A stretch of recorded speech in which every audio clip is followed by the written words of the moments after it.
What's up everybody, it's Kyle, and in this segment I'm going to give you a couple small steps that you can take to become a professional actor. Now first, I will give you the biggest step right up front, and that is to hit the like button and then subscribe below. And follow me on Instagram because I post there pretty much daily, so you will get updates on my career and current projects that I'm working on. So first, a little bit about me. Now, I have been at this for a little while now. I've been in SAG-AFTRA for over 10 years, which is the union, and I have had speaking roles on such shows as One Life to Live, All My Children, daytime soap operas. I need you to run a background check for me. What's the name? Tomas Delgado. As well as speaking roles on top-level TV shows such as Homeland, the Last O.G. Sir, is there a problem? Yeah, this is my son. We cool, man. I understand protocol, man. Billions, Happy for Sci-Fi. I'll show you that clip right now. Well, it is a real bargain for this neighborhood. And between you and me, I think the seller will move a little. And like she says, a place that's been broken into once, it's not likely that... So the term professional actor is very relative. I mean, for some it could mean to get in the union, SAG-AFTRA, or others it could mean to have a speaking role on a top-level TV show or studio feature film. I will say for me personally, it was when I first was able to see myself on screen and had a speaking role, because this meant that I felt like I could tell someone I was a professional actor without feeling like I was telling some kind of lie. It meant that I had auditioned for a TV show and not only got the part, but I went through numerous people, studio execs, department heads, to get their approval to act on their TV show and get paid at a professional level for that project, as well as receive residuals on an ongoing basis for that show when it kept airing. So here's my steps to becoming a professional actor. Now, I'll go through this as an overview right now, and I will go into each one of these in later episodes a little bit more in depth. And if you need to hear anything that's more in depth, please leave a comment below and I will definitely elaborate on it. But for right now, this is a complete overview of everything you need to become a professional actor. So first thing you need to become a professional actor is a headshot. Now this might seem like common sense because everybody knows, oh, actors have headshots. But really, it does still apply because you need a headshot. It's your calling card. I mean, people need to see, roles are written, they need to see what you look like to be able to read for their project, so they don't want to waste any time. Now, I will say this. Headshots definitely have changed over the years. It used to be black and white. It used to have to be printed. You used to have to be on film, or, you know, and then it went digital, and then you used to have to like send it in and then go pick it up. I mean, I even was at some point living in Pennsylvania and got them retouched. I actually went to get them retouched in New York City, then went home, and then came back after they were done and picked them back up. It was like incredibly time consuming and a waste of money to print them out, and it destroyed trees and all that stuff.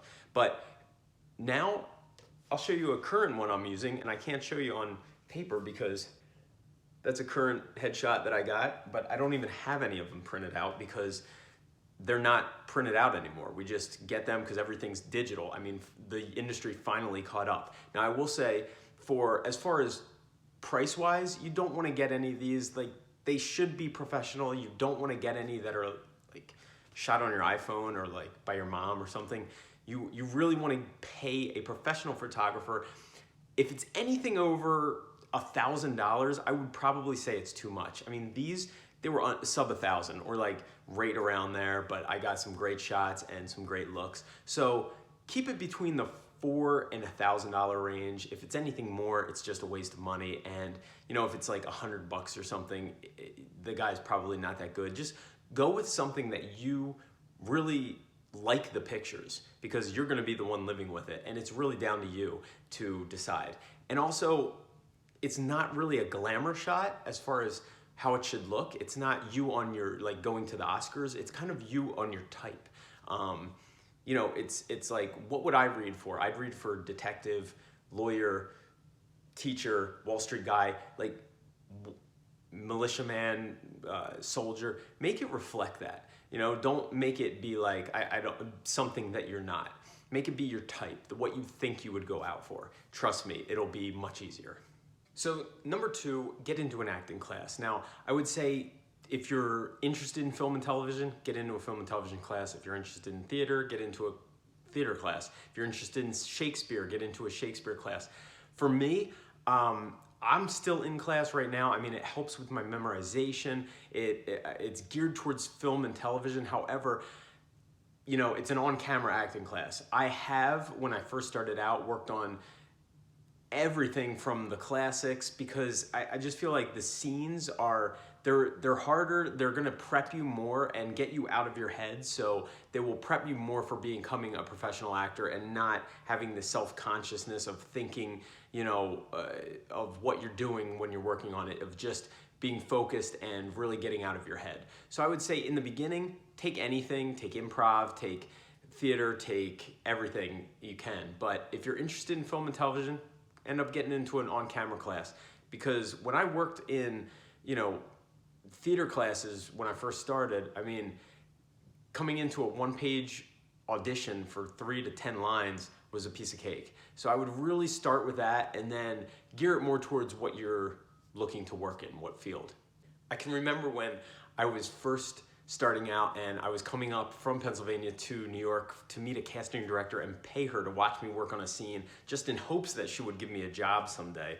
I would do that from time to time, and I just really wanted to get involved in the business. And I can remember pulling her aside one time and after class and going, hey, do you think I can really do this? Because I didn't know what my talents were. I didn't know if I could actually do it. So I was about to move to New York City, and I didn't do this growing up in high school or college. So I just wanted somebody to tell me what to do. And it's not one of those professions where it's like, okay, if you do this, you can do this. Like, a doctor or, a teacher, like where you do this and now you get a degree and you can do it. Nobody tells you that. It's a little more intangible than that. So I went up to her and I said, hey, can I do this? And she looked at me, I'll never forget, and said, I think I see something. And I was like, I had no clue what that meant. But what I think it means, and what I think it meant at the time, what I thought it meant was that, she sees like talent, natural talent. And that's one thing that like, you either have it or you don't. And I mean, you can pretty much tell that, at least. I think if you know you can do something and you really feel passionately about it, I could pretty much know that I could do it. It's just that, maybe I didn't have enough craft, or I was kind of green. And I did remember one teacher saying that too when I first started out. My first teacher in New York City, Austin Pendleton, I asked who to go to, and that name kept coming up. And, he said to my scene partner, Kyle, he's really talented, but he doesn't have much craft. And I realized I had innate talent, but it's like anything else. You need to learn the skills and sharpen your skills to get better. So that's what classes do. They give you that confidence. So I would recommend to get into one. Now, number 3, know your type. This is one question and one thing that came up. I remember always like racking my brain about it because it was like, what's your type?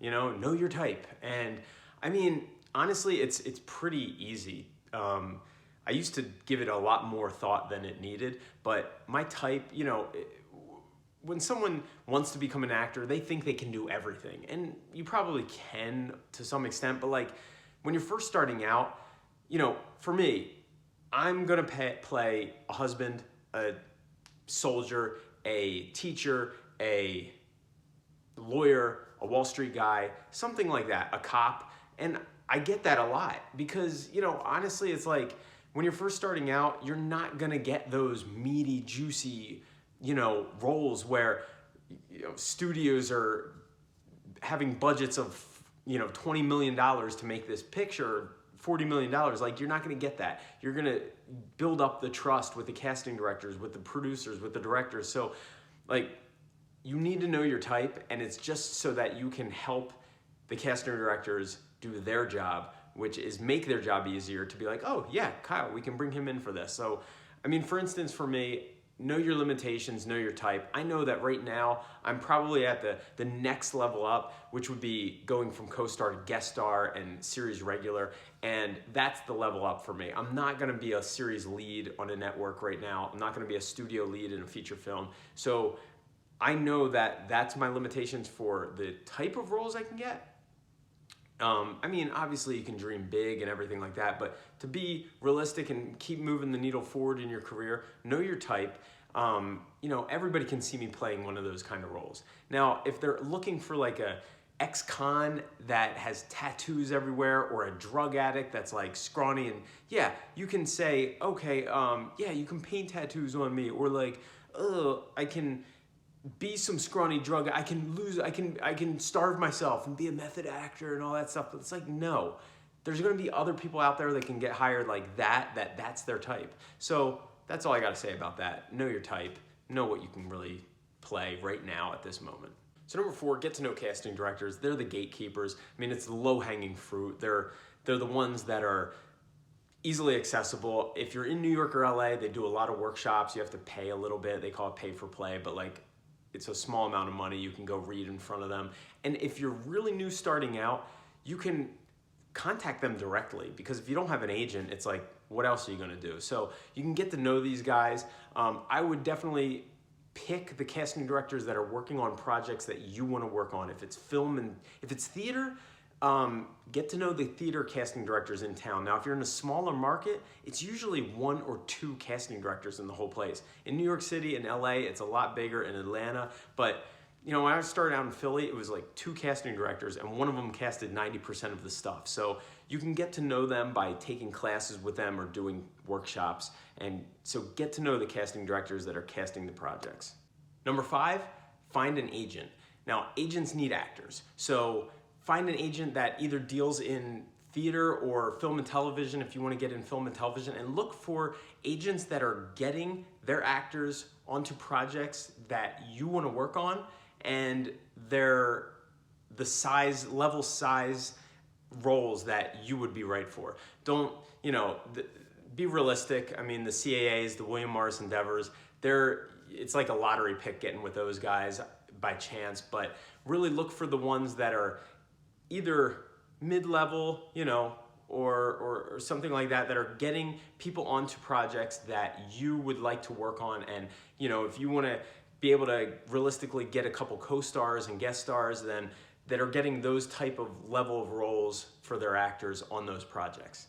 Number 6, I would say start where you are. You know, if you're in a smaller market, there's probably 1 or 2 casting directors that are casting basically everything. So start there, get to know them.